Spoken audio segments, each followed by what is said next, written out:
First of all, stop it. I can literally hear those keyboards clacking with people about to type because he can't see very well and he needs his glasses. And whilst that is funny and it's technically not incorrect, there is actually a more fun reason to it that you might not have known. One of the only characters in the entire show that requires glasses is Gohan.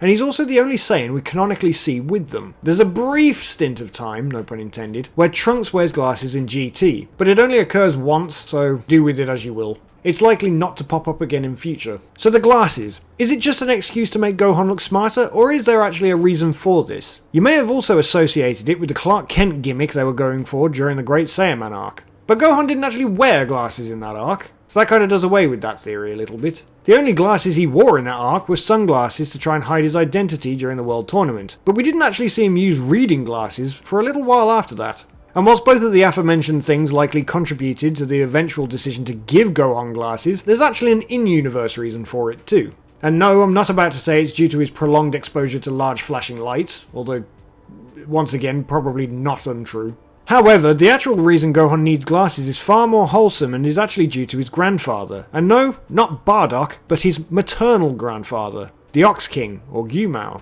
whom is one of the only main characters in Dragon Ball to wear glasses. The Ox King is not known to be incredibly intelligent nor a nerdy character. The reason he requires glasses is just plain simple myopia, or short-sightedness.